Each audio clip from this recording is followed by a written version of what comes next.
Hello विद्यार्थियों, नमस्कार। आज का हमारा जो चैप्टर है वो समाज की प्रकृति। समाज की प्रकृति के बारे में आपको बताने जा रहे हैं। तो इसको आज भी समाजशास्त्रियों ने इस संबंध में मत भिन्नता पाई जाती है, जो समाजशास्त्र विज्ञान है या नहीं। ये कभी विज्ञान भी बन सकता है और अगस्त कॉम्टे ने समाजशास्त्र को सदैव एक विज्ञान मानते रहे और अपने को तो इसे विज्ञानों की रानी की भी संज्ञा दी थी।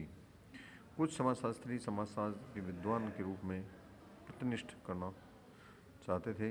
ऐसा प्रयत्न करने वाले विद्वानों ने दुर्खीम, मैक्स वेबर तथा पेरेटो आदि के नाम दिए। तो विज्ञान का अर्थ। विज्ञान एक साधारण भाषा में लोग विज्ञान का अर्थ विशेष प्रकार की विषय सामग्री से ही लगाते हैं। इस दृष्टि से वे रसायन शास्त्र, भौतिक शास्त्र, जीव विज्ञान, वनस्पति शास्त्र आदि विषयों को ही विज्ञान मानते हैं। ऐसे लोग सामाजिक तथ्यों एवं प्रघटनाओं, सामाजिक समूह, संस्थाओं, समाजों एवं संबंधों का अध्ययन करने वाले विषय को विज्ञान ही नहीं मानते। वास्तव में विज्ञान अपने आप में कोई विशेष सामग्री नहीं होकर वैज्ञानिक पद्धति के से प्राप्त किया गया व्यवस्थित ज्ञान है।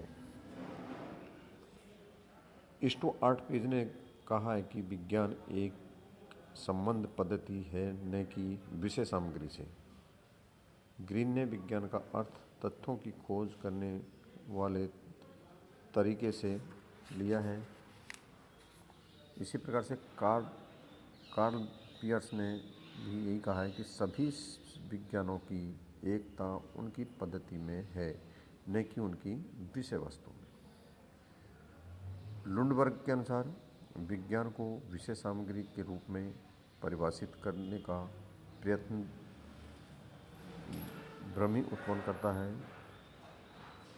तो सभी विद्वानों ने कथनों को स्पष्ट करते हुए कहा है कि विज्ञान का संबंध किसी विशिष्ट प्रकार की विषय सामग्री से न होकर वैज्ञानिक पद्धति से प्राप्त किए गए क्रमबद्ध एवं व्यवस्थित ज्ञान से है, जो किसी विषय की अध्ययन वस्तु या वैज्ञानिक पद्धति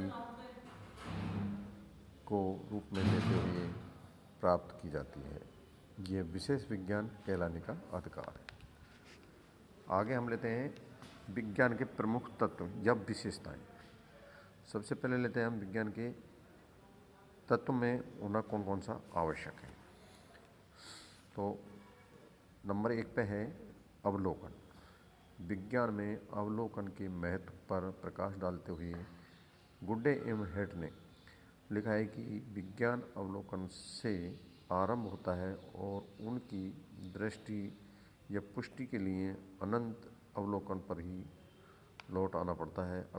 अतः समाजशास्त्री को अपने आप को सावधानीपूर्वक अवलोकन करने में प्रशिक्षित करना चाहिए। अगला बिंदु है सत्यापन तथा वर्गीकरण है। विज्ञान की एक प्रमुख विशेषता यह है कि इसमें अवलोकन विधि द्वारा प्राप्त तथ्यों की सत्यता की परीक्षा की जाती है। इसी को सत्यापन के नाम से भी पुकारा जाता है। नंबर 3 पे है सामान्यीकरण। सामान्यीकरण विज्ञान का एक प्रमुख तत्व या विशेषता सामान्यीकरण है। सामान्यीकरण का अर्थ प्राप्त तथ्यों के आधार पर किसी सामान्य विषय या सामान्य प्रवृत्ति को ज्ञान करने से है। इसमें कुछ इकाइयों के अध्ययन के आधार पर निष्कर्षों को संपूर्ण वर्ग एवं पूरे समग्र पर लागू किया जाता है। नंबर 4 पे भविष्यवाणी। विज्ञान का एक प्रमुख तत्व उसमें भविष्यवाणी करने की क्षमता होना है। यदि किसी भी विषय में प्राप्त निष्कर्षों के आधार पर भविष्य की घटनाओं के संबंध में पहले से अनुमान लगा लिया जाए तो उस विषय को विज्ञान कहा जाएगा।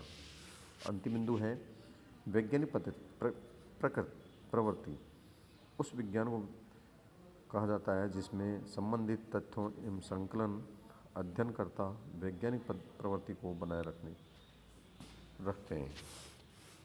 तो यह उपरोक्त विवेचन से स्पष्ट होता है कि विषय की विशाल विज्ञान कहलाने के लिए निम्न बातों का ध्यान आवश्यक है। नंबर 1 पर तथ्यों को एकत्रित करने के लिए वैज्ञानिक पद्धति का प्रयोग किया गया हो, अवलोकन विधि को काम में लिया गया हो।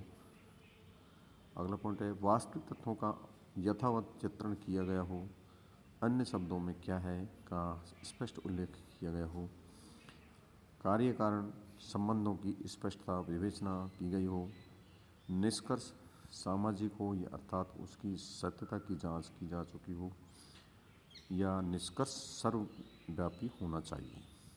अंत में है बिंदु एकत्रित तथ्यों के आधार पर हम भविष्यवाणी की जा सकती है।